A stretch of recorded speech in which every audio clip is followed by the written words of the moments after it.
Muito bem, pessoal que segue o Planeta Caminhão diretamente aqui da Mercedes com o Marcos Andrade. Tudo bem, Marcos? Tudo jóia.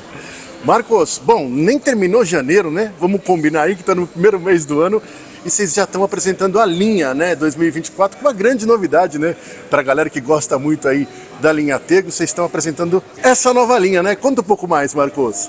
Na verdade a gente mexeu bastante no design da cabina, né? A gente trouxe um design que conversa muito com o design do Actros, né? Então quando a gente olha agora um Atego, a gente vai identificar muitos elementos de design do Actros, olhando por outro lado também uma série de melhorias que os nossos clientes tinham pedido. Então, se você observar aqui, a gente pode ver, primeira coisa, eu acho que tem um aspecto que eu costumo destacar, né? Que assim, um caminhão, apesar de ser uma máquina, eu acho que um caminhão tem que ser bonito, né? Então a gente sabe que principalmente o nosso cliente que trabalha no semi-pesado, ele muitas vezes é um proprietário do próprio caminhão e todo mundo gosta de ser motorista e ter um caminhão bonito e trabalhar com um caminhão bonito, né? Então a gente procurou justamente trazer alguns elementos de design do Actros para deixar esse caminhão mais bonito, né? Então a gente percebe a primeira grande mudança está aqui na grade, que é o elemento principal aqui dessa alteração na cabina.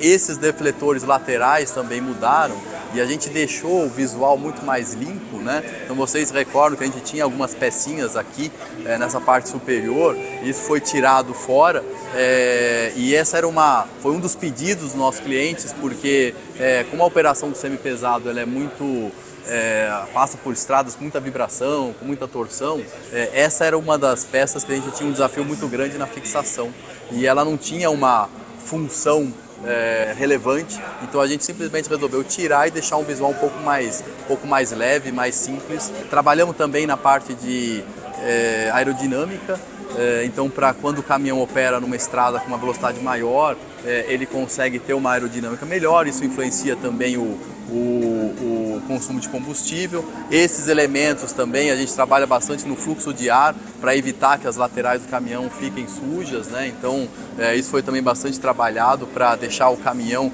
na hora que o ar passa aqui pela lateral, deixar o menos sujo possível. A gente modificou os para-choques também, eles ganharam um novo material, é um material plástico, mas que na verdade é sustentado por uma estrutura tubular atrás muito robusta.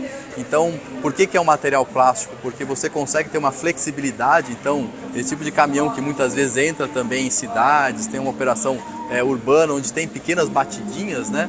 Então ele consegue ter a deformação sem se danificar, então ele deforma, volta, e essa estrutura tubular que tem por trás, ela dá a robustez, então ele não vai quebrar. E aí um outro elemento interessante é que a gente manteve um conceito que a gente tinha de ser tripartido para-choque, que facilita a manutenção também, ou seja, se for danificado, você troca só aquele elemento. E por último também os faróis. Os faróis, aqui o lado positivo é que a gente fez uma unificação com os faróis do Acelo. E o que significa isso? Significa que você vai ter esses componentes em qualquer lugar, quer dizer, é muito fácil encontrar, num custo muito acessível. A gente manteve também esse design do farol redondo, que também faz com que você tenha um farol muito barato para reposição. E isso justamente contribui muito para o TCO e para o custo de operação desse caminhão. Então, caminhão rodoviário, basicamente isso, buscando justamente trazer um pouco para essa identidade visual do Actros. E aí a gente mexeu também no nosso caminhão fora de estrada, que é o que está aqui do lado. Como a inspiração daquele outro rodoviário foi o Actros, a inspiração desse caminhão aqui foi o Arocs, né? E a gente pode perceber, o elemento que mais chama atenção aqui é essa grade frontal, que recebeu esses dentes, né? Que é uma identidade típica aí do Arocs, né? A gente trabalhou também aqui para dar esse aspecto de robustez, trabalhou muito forte numa ampliação dessa área frontal cinza, né? Isso dá um aspecto de um caminhão robusto, que na verdade traduz um pouco do que é o nosso Atego 2730, que é buscar essa robustez. Aqui a gente manteve o material do para-choque, que é o material DCPD, que é um material extremamente robusto e flexível, né? Então ele é um pouco mais avançado ainda que a versão rodoviária, porque esse é um caminhão que tipicamente entra numa operação muito difícil, onde esses componentes podem ser danificados. E o mais interessante dessa parte inferior é que a gente manteve um conceito que a gente tinha também de poder oferecer esse para-choque na operação também urbana, ou seja, o cliente pode optar, quando ele tem uma operação urbana, mas ao mesmo tempo muito severa, ele pode optar por ter esses elementos aqui também em combinação com uma versão rodoviária. Marcos, quando você fala em combinação, desculpa interromper, por exemplo, então aquele urbano, né, que está ali naquela configuração, inspiração do Actros, ele pode, por exemplo, receber somente esse para-choque. É possível, sem receber esse pacote, Isso. É possível montar do jeito que o cliente quiser. Você pode montar conforme a opção que o cliente faz. Isso é muito normal, a gente lançou, na verdade, no passado, uma versão como essa, como uma operação de CTC, né, que a gente chama, que é uma operação, a gente tem um centro de customização, e a gente fez para um cliente específico, e naquela época houve tanta demanda que a gente tornou isso sério. Então o cliente consegue fazer essa composição, inclusive, por exemplo, essa questão dos faróis aqui, né? Isso também é uma opção, ele fazer com proteção dos faróis ou não.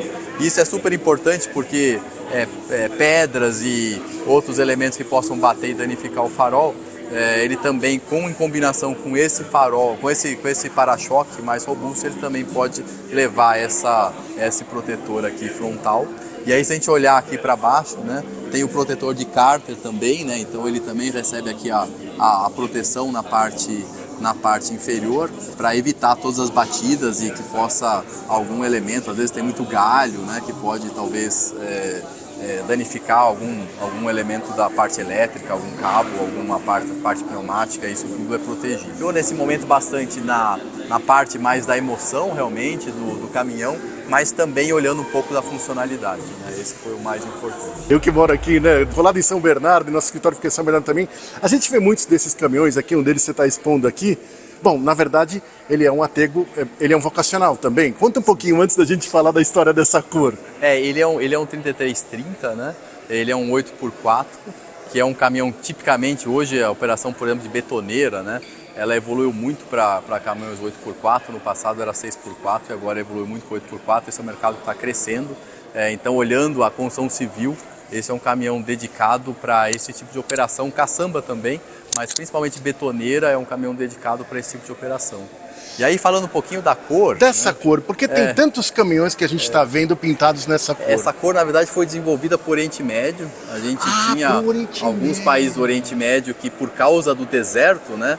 Então, o exército desses países pede uma cor que a gente chama de areia, né? Então, é uma cor areia. E aí essa cor foi desenvolvida justamente porque a camuflagem, né? Quando a gente pensa em camuflagem de exército, quando você está num país tropical como o nosso, a camuflagem é verde, né? Quando verdade. você vai para um país do Oriente Médio, a camuflagem é areia, né? Então essa cor foi desenvolvida, na verdade, a origem dela foi justamente atender os países do Oriente Médio que operam, o exército opera no deserto. E aí a cor foi muito bem aceita, né? Porque é uma cor fosca, é uma cor diferente. Tem muita quantidade, né? Porque muitos caminhões dessa cor saem da linha, né? Tem. Então a gente tem, o Oriente Médio é um mercado importante para a nossa exportação, né? Então a gente vê muito, como você comentou, Sérgio, assim, quem mora aqui perto da fábrica vê muito caminhão saindo nessa cor, justamente por causa da exportação, mas pouco a pouco ela também começou a ser vendida no mercado interno.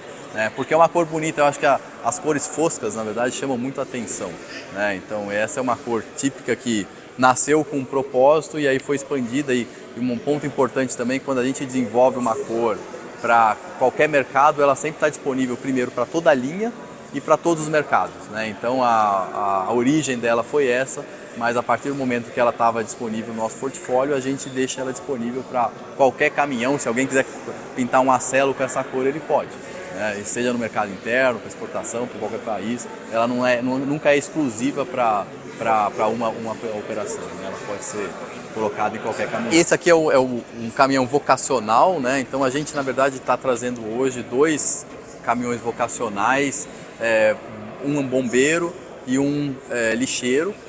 Bombeiro. São dois caminhões que a gente, no Euro 6, na introdução do Euro 6, a gente acabou não trazendo, mas a gente enxerga que são 2 segmentos, especialmente lixeiro, né? É um segmento maior, é um segmento de 1.500, 2.000 unidades por ano, então é um segmento importante. Bombeiro já é um segmento de bastante nicho, né? Um segmento bem menor, mas de qualquer forma a gente usa da nossa modularidade para compor um caminhão dedicado a esse tipo de aplicação. E aí a gente traz aqui alguns elementos, quer dizer, primeiro a própria frente que a gente lançou agora, então essa alteração do design. Então, obviamente o bombeiro precisa muitas vezes entrar em regiões bastante críticas, então tipicamente o bombeiro já vem com esse pacote fora de estrada para ter um ângulo de entrada bastante agressivo. Ele, né? Que motor que é, Marcos? Esse é o motor 926, obviamente Euro 6, né, para Kombi P8, com 321 cavalos de potência e 1.250 Nm de torque. Ah, e a caixa é automática, né? A caixa automática já vem com a tomada de força, e aí tem as peculiaridades também do bombeiro, né? A gente sabe que tipicamente você precisa de força para bombear a água, né? Então existem demandas aí, existe a possibilidade da gente montar também a caixa de transferência ou tomada de força entre os cardãs, por exemplo, quando você tem uma demanda de muita força para bombear o equipamento, a água, né? Uhum. Então isso tá disponível. A própria programação da caixa, que é uma caixa Allison S3000, né? Essa programação ela tem uma parametrização específica para bombeiro, para justamente conseguir trabalhar a tomada de força, né? Conseguir trabalhar para fazer o bombeamento correto. Então a gente também trabalhou nessa parte eletrônica para conseguir atender esse tipo de aplicação. Aqui tem uma questão também de legislação, né? A gente tem uma regra na legislação que a seta ela tem um ângulo que tem que fazer um ângulo de abertura aqui, que tem que conversar com essa parte frontal do caminhão. Então, por isso que ela fica um pouquinho para fora. E esse, obviamente, é sempre o nosso desafio, porque você tem que atender a legislação e, ao mesmo tempo, tem que colocar numa posição que ela não se danifique, né? E tem aqui um não pise, né? Para não se animar, né? Exatamente. Ah, maravilha. Na parte interna, Marcos, teve alguma alteração? Não, na parte interna a gente manteve os elementos. Acho que talvez posso destacar só um ponto interessante que está ligado ao tacógrafo, né? Então o tacógrafo a gente migrou totalmente para o tacógrafo digital, mas existia uma demanda dos nossos clientes de poder extrair mais fácil os dados, né? Certo. E agora a gente, junto com o nosso fornecedor, a gente abriu a possibilidade de você extrair os dados diretamente com USB. Então você não precisa ficar imprimindo a tirinha, né, com os dados do tacógrafo, você pode fazer tudo digital. Você pode tirar via um cartãozinho USB e utilizar isso na gestão e para a própria parte legal, guardando tudo isso de forma digital sem custo nenhum. Quer dizer, não precisa pagar nada para o nosso fornecedor. Você tem esses dados à disposição para usar no seu sistema de gestão de frota. Marcos, e aquele é o último, né, que nós temos aqui da representante da família Tego Vocacional. Esse aí é feito para coleta do lixo, estava falando, né? Para coleta de lixo. Essa aqui ele está numa versão com entre-eixo curto, então a gente tem 2 entre-eixos. Esse aqui é o mais curtinho, que é 3.850. Que na verdade ele vai ser toco mesmo, né? Esse caminhão. Então esse aqui vai ser toco. Mas obviamente você tem a possibilidade de ter um entre-eixo mais longo e normalmente, tipicamente o 1729, que tem na verdade 286 cavalos de potência e 1.100 Nm, ele é muito mais típico de ser utilizado na aplicação 6x2 com um eixo drop aqui na frente. O drop dianteiro, né? Mas essa versão ele tem o entre-eixo mais curto e aí talvez é importante falar. Haja mola, tem um entre-eixo, isso, essa é uma mola. A gente sabe que tipicamente mola traseira sofre muito no lixo, né? Porque a carga é totalmente concentrada no eixo traseiro. Certo. Né? Então a mola e eixo são 2 elementos que no lixo são extremamente demandados, né? Então é uma aplicação extremamente severa porque tá todo o coletor, todo o peso está atrás, principalmente quando você entra em áreas mais típicas com muito íngremes, né? Então a carga fica mais concentrada ainda no eixo traseiro, então você precisa ter realmente uma mola muito robusta e um eixo muito robusto. E é o que a gente trouxe com esse caminhão. O entre-eixo também é importante falar que ele foi feito pensando no próprio implemento para esse tipo de aplicação, então é um entre-eixo 3.850 dedicado para a aplicação de lixo e permite a instalação de um implemento de 15 metros cúbicos de uma forma muito fácil para o implementador, sem necessidade de ficar alterando entre eixo. E aí teve mais um elemento que também foi uma demanda desse segmento, que foi ampliar esse tubo de escape. Então a gente tem a possibilidade do tubo para cima e ele tem uma possibilidade de alongar, então ele fica bem alto. permitindo então que o gás saia sem ter qualquer tipo de interferência com o implemento. Esse também com transmissão automática? Também com transmissão automática, é uma caixa Allison S3000, igual a aplicação de bombeiro. E aqui eu diria assim, uma aposta. A gente sabe que a operação de lixo é muito crítica para a embreagem, né? Então a embreagem é muito demandada, é uma operação quase de ônibus. Essa é uma dúvida, por que a caixa automática, né, hidráulica, tradicional, ao invés de uma automatizada para esse segmento? Automatizada, a nossa experiência, na verdade uma caixa automatizada, eu brinco sempre, né? Uma automatizada é uma caixa mecânica com um robozinho que faz a troca de marcha por você, né? De forma muito simples, né? E a nossa experiência é que ainda, mesmo você otimizando e evitando o máximo de você queimar a embreagem, quer dizer, com toda a inteligência que você pode colocar numa caixa automatizada, a embreagem ainda sofre. Mesmo que você tenha uma embreagem maior, mais robusta, a embreagem ainda numa aplicação típica de lixeiro, que tem muita carga. A gente sabe que uma operação de lixo muitas vezes até não controlável a carga, né? Porque você opera, muitas vezes, por exemplo, choveu, então a sua carga ela aumenta muito de condição. Então é uma operação que opera em condições muito críticas, né? Então ele tem, por exemplo, que fazer um anda e para, às vezes numa condição muito íngreme, né? Com uma carga muito alta, concentrada na traseira. Então é uma tendência muito grande você queimar a embreagem, né? Então mesmo numa operação automatizada, a embreagem não aguenta, né? Então a gente realmente não acredita no câmbio automatizado e a gente aposta no automático. Acho que esse é tipicamente uma operação de câmbio automático. Marcos, para a gente encerrar a conversa de Atego, né? Parece que ele está completando quantos anos mesmo? 20 anos de aniversário. Esse é um orgulho, na verdade, nosso, né? Porque é um segmento, eu sempre falo que o segmento do Atego é o segmento onde a Mercedes nasceu lá atrás, né? Então a gente sabe do 1113 e toda a evolução que foi tendo, chegando até o Atego.